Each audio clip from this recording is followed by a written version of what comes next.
Hello and welcome, my name is Simon aka Onaga and I'm a team member of the Thieves mod. Today I'm about to show you some gameplay of our mod, means I'm going to play one of our levels. Be warned, if you don't want to get spoiled, then you shouldn't watch this video, but this video is not only to show you one of our levels, it's also about showing you how some of our mechanics work, like being stealthy, how to use Garrett's Eye, playing as the bad or a good guy and how it can take effect to a level, and of course some other small stuff. I thought it's a cool idea since we're getting closer and closer to finish the mod and we didn't post much news for a long time, so it's the perfect way to show you guys what's going on and that every minute you wait for this mod is worth it. In this video I'm playing one of the two bonus levels you can unlock during the regular campaign. I made this choice because this level has nothing to do with the story of our mod and I'm just about to show you a part of the level, so we won't play it to the end. Keep in mind that this video is a presentation and not a walkthrough. Now let's get ready, we jump right into it, have fun watching the subterfuge mission.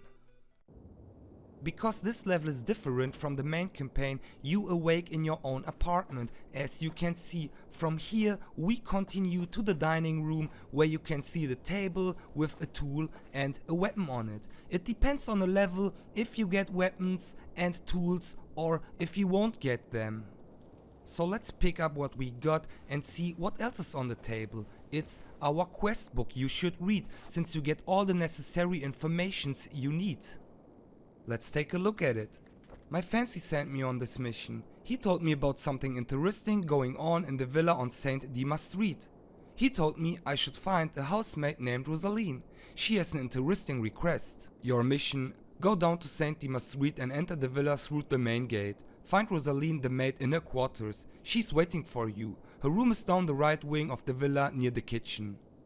The people who live in the villa are rich, so there will be lots of loot, but there will also be plenty of guards. Be warned, if the villa guards detect you prior to speak with Rosaline, the mission will fail. Your secondary task: collect at least 1000 gold coins worth of loot. Afterwards, come back home and get some rest. Now again, our primary mission is to find Rosaline in the villa and our secondary mission is to collect at least 1000 gold coins worth of loot before we can end this level. So let's go out of the apartment and see what else we can find. Before we go any further, let's take a look at this flyer where you can see your title of rank. Right now we are an apprentice thief. The more reputation you get during the campaign, the better your title will be. You also can track your stats like kills, knockouts, pickpockets and so on. Another way to keep track on your stats is using your handbook. You can open with the taunt button. Here you can see your primary mission, your secondary mission, sometimes a hint and of course the overall loot in this mission, because it's always good to have a small reminder. On the right side you can see the notes. Sometimes in some levels you can unlock them and here is the place where you can read them. Now if I turn the page, you can see the stats, and it doesn't matter where you are always able to use your handbook. You don't need to come back to the wall to read the flyer, just use your handbook. After this explanation, let's go down the hallway and see what else we got. So this looks like a working place without a worker, but there is a letter on the table we should read. It's a letter from Bob.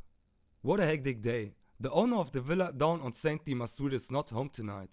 Booth gates on Saint Dimas Street are closed because he's gone for the evening. The villa's water well is broken. This could be a long night. Seems like Bob has a very stressful night organizing or repairing some important stuff, so let's check the other rooms. As you can hear by the sound, these doors are closed, so there will be nothing more interesting to find.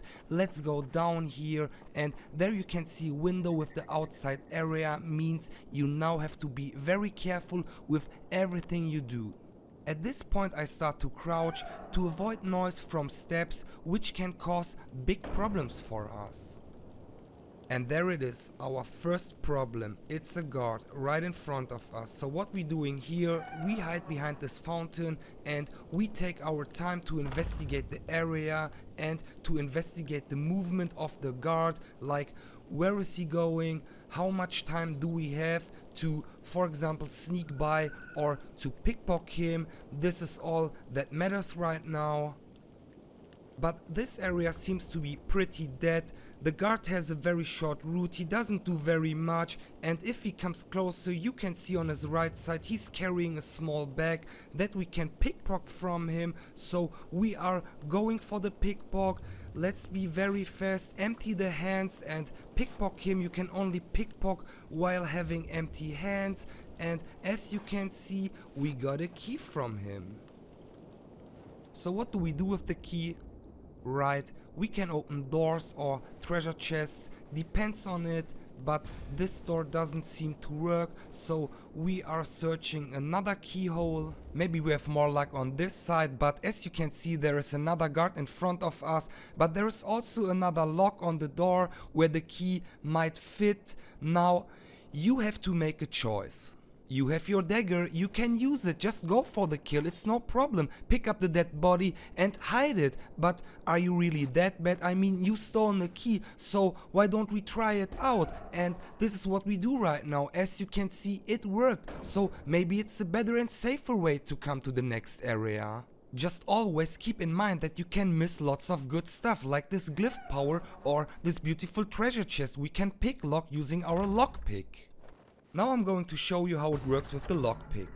In this case you have to open a rank 2 lock, means you need 2 of these checkpoints down there, and it's pretty simple. Just observe the lock in the middle of the screen, and as soon as the keyhole pops wide, instantly hit your attack button. If you do well, you open the lock. If you fail, you have to do it all over again. It might look harder than it is, but I can tell you that we have another lockpick that makes picklocking much easier, but you can find out once you're able to play this mod. So let's see what else do we got. This looks like a bar and there is no guard around, I guess. No, there is no guard. So what do we have? We have a light that we could take off to have some shadow zone to hide in, but there are a few doors, so we should check them. This one is closed, there is another door, but this one is also closed, so it seems like we have to go this way. Unfortunately this door has a lock and we have no key, so we have to use our lockpick again, so let's go for it. But what is this? I heard something, so let's cancel with the throw button and turn off the light to have a shadow zone. Luckily we made it. As you can see on the purple light around you, we are in a shadow zone. You also can see it in the upper left corner at the icon. It's the closed eye, so we are invisible for everybody as long as we won't do any noise. Now we could easily open the door since nobody can see us, but I really recommend you to check every new area. Just remember, this door was closed before, now it's open, and maybe there is something useful or beautiful we can find. Also don't forget to check the guards for bags. Maybe this one has something, maybe he has a key that we can use on the door, but it doesn't seem to look like this. No, does he have something? No, he has no bag, means we have to picklock this door, so let's don't waste time, just be silent and let's do it.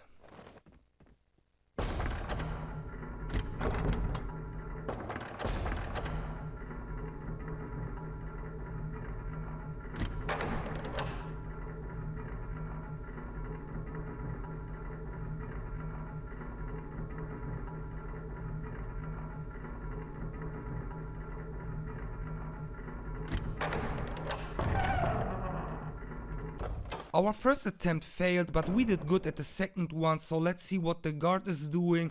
He is very close, so let's wait until he walks by so that we are able to leave this area and go outside. Let's open this door again and be quick. Now as you can see, we are on the other side of the guard that we didn't kill at the beginning. It took us way more time to come here, but it was kind of a good deal since we didn't have to kill him and we gathered a very good amount of loot that is very important for our secondary mission. And there are the 2 closed gates, means we are very close to the villa, but these gates are protected by this guard, so we should take our time to see what he's doing. Right now he's going into this room. Seems like there is something interesting for us, but let's wait. Now he comes out, and what is he doing next? He's going to take a sit. And he sits, and sits, and sits. So it seems like this guard is very hardly protecting this area.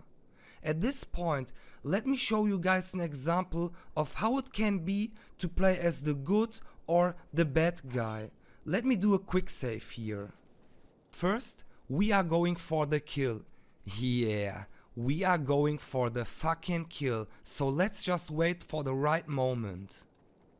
To guarantee a quick and silent death, use your glyph power on the dagger. If you use it, the thief will turn around the blade and he is able to backstab him from behind. Means he kills everyone with one single shot. So it's the perfect moment now. Use your glyph power, go behind him and kill the sucker. Yeah, how do you like it? So he has some loot for us, and now let's pick up the dead body. Go for it, grab it, and the best way to hide a dead body is using a shadow zone. Just to make sure, shadow zones are these areas where you have this purple light around you, where nobody can see you. These places are the best places to hide dead bodies, since no other guard can find a dead body in there, like in this place. But do it correct, because right now the dead body's in the shadow zone, but it's still there, means other guards can still find him. So what you have to do is maybe go back and push him a little bit deeper into the shadow zone, and now he disappears, and now you are 100% safe and good to go. After all, we can go to the small room between the two gates and see what's in there. There should be something to open the gates, and yes, of course, there is a lever, so let's use it. But what's going on? The gates are making so much noise, it's crazy. The guard gets alerted and he is calling for help. So now we have to deal with 3 guards. The blue one who's walking the area, another red one right in front of us who is running from gate to gate, blocking us, and there is even another guard who is blocking another door. So it's kind of impossible to walk by all of these guards without a fight. Now you guys can see that you have to think twice. It doesn't help you if you kill guards. Take your time, investigate the area, and if you don't know what to do, ask Garrett's Eye, it can help you. So let me use our quick save, and now I can show you a different way. So instead of using the dagger and kill this guard, we are going to use Garrett's Eye. As you can see, I have it in my hand, so we only have to wait for the right moment. The most efficient way to use Garrett's Eye is to use some glyph power as well. And now it's the perfect moment to show you guys how Garrett's Eye works. So we go behind this guard to see the lever, and we use Garrett's Eye right now. And as you can see, there is a skull marker on the lever, means danger. But what is this? There is an A marker inside the well, so this seems the better way to go. You might now think that Garrett's Eye is useless if you have no glyph power, but let me prove you wrong. Just keep it in your hand and take a look at the icon. It starts to blink. As soon as you are close to a secret A marker, Garrett's Eye will always let you know, and all you have to do is hold it in your hand and search the area. It can help you a lot. Now, don't hate me, but I skipped the whole sewer. I didn't want to show it, I didn't want to spoil you guys. We will continue from here, and as you can see, we have a very nice and awesome new weapon that we have to use right now. If you have problems with the camera like here, use the first person, you can change it very easy. From here we are going to use Garrett's Eye again, and there we can see an A marker, and while the roof of the well is made of wood, we can use an arrow there that turns into a rope arrow. It works automatically, you don't have to change between different arrow types. Now with the rope arrow we can climb up the well, and what is this? We received a note. So let's go back down and read it first before we continue. Remember that you can open the handbook with the taunt button. So what does the note say? It says, I'm finally here at the villa. The main entrance should be nearby. So this sounds perfect for us, means we are on the villa's plot and we only have to find the entrance of the villa. So this is the villa's plot and I already can see a guard, means we should be careful in this area. I guess it's not the only guard here. Now it's a perfect moment to leave the well and go into the area, check it. There could be some interesting stuff on the left side. It's also very dark, so we can hide there, but let's track the guard a little bit more and see what he's doing. But he only shows us his bag, which is perfect for us, so we can continue on the right side and go for this little 2 storage rooms and see if we can find there something good. So let's check it.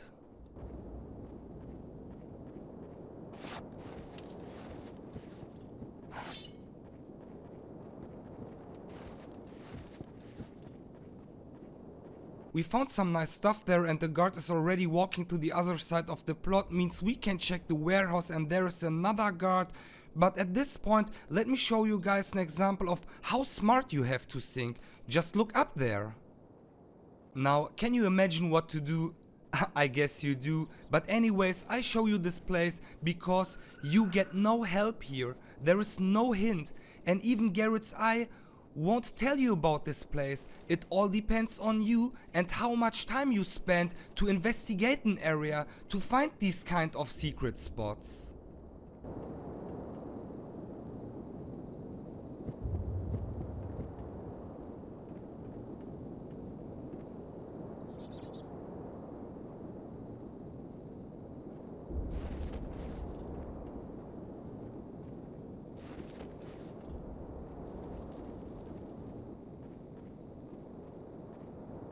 Now, what is this? There is a small letter on the table. Can we pick it up? Yes, we can. And it unlocked a note. So, let's read it. It says, this letter looks like an instruction about mixing a potion.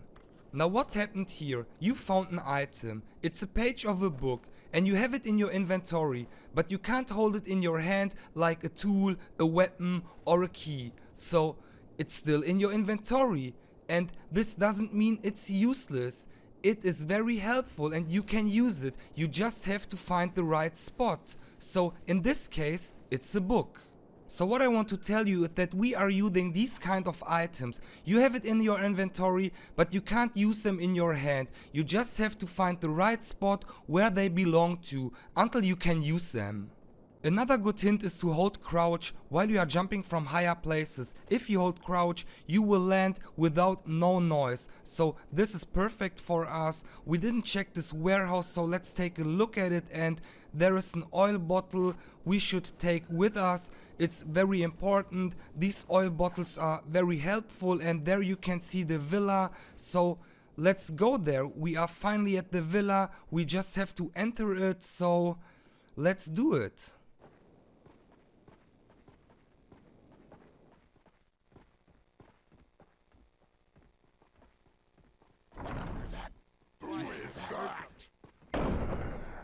Oh no, not again. The door is making so much noise that the guard will notify us and now we are dead. So, what can we do here? I will show you. First of all, let's use Garrett's eye. Yeah, we simply use Garrett's eye and ask it for help. So what will he show us? Oh, an A marker right there. What could this A marker mean? We have an oil bottle, so let's test it. And it works. It simply works. The door won't do any scratchy sound anymore, means we can enter the villa. We are finally in the villa. One thing you have to know about the oil, you can only use it on specific doors. It depends on the door if you can use it or not. It won't work on every door. But now let's continue on the right side of the villa. As our mission book told us, the maid has to be very close. I can already smell her. We only have to lockpick this door and see what's behind there. It's just a rank 1 lock, so it's very easy to unlock. Now let's go. Let's go. What is here? There's a big dining room and another guard, and I can see a kitchen. So let's keep walking the hallway till the end. The maid, she has to be very close. She has to be somewhere here, maybe upstairs. Oh no, there is another guard. This is the wrong way, but what is inside here? Maybe she's inside here. Let's take a look inside. Very careful, and oh yeah, there she is. We made it. We finally made it to Rosaline, the maid. So let's talk to her. Now you can see for the first time how our conversation system works. Now let's start the conversation, and as you can see on the left side it's our NPC, it's Rosaline, the maid, and on the right side it's us. So here's some text, she's talking to you, and you have 3 different answers. Sometimes it's only 1 answer, sometimes 2, in this case it's 3. So let's ask her for gold, because we want her gold. But it seems like she has no money, since he is a poor maid. So what else can we ask her? Let's see. We can just leave. We can ask for the request, or we can kill her to get her gold. But no, let's just ask for the request. Yes, I have a request. I want you to kill Captain Monteshi. He raped my best friend Julia, and then she killed herself with poison. Oh, so it seems like she wants us to kill a captain of the guards, and at this point you can agree and ask for more information, or you can disagree the mission. If you say sorry, I'm not interested, or even if you want to come back later, you instantly disagree the mission. So at this point let's just ask for more information. Well, there is a crematory in the basement. After you kill Captain Monteshi, carry his body down in the crematory so I can burn his remains. I'll be there waiting for you. Are you up for this job? Now from here you have to do another decision. Do you agree? And if you agree, the mission will automatically continue. If you disagree, the whole mission will fail, and the only thing you can do is go back home to your apartment and take a rest. At this point I disagree, because unfortunately we are at the end of the video. The maid now is very pissed because we disagreed and she doesn't want to talk to us anymore. There is just one more tiny thing I want you guys to know. Since this is a thief game and we want you to play it like this, you can unlock different types of extra reputation at the end of a level. You can get it by finishing the level without any kills, any knockouts, don't get seen, and find the whole amount of loot in this map. Each of these 4 trophies will give you the extra reputation. I really would like to show you more, but every good thing has an end, and this is the point where I have to cut this video. It's also because I don't want to spoil you more than this, but trust me, I tried my best to show you guys a good example on what you are waiting for. I mean, you can see so much stuff in this video, the gameplay, the mechanics, and many more. It's way more than you can see in our trailers or in the news on ModDB, so I hope I did a good job. If you like this video, then you can show us your support by leaving a like and share it with your stealthy friends. We really appreciate it. Also, check the links below and find more information about this mod if you are new and interested, and of course don't hesitate to ask for questions. Now let me thank you for watching this video. I'm out. My name is Simon aka Onaga. Auf Wiedersehen.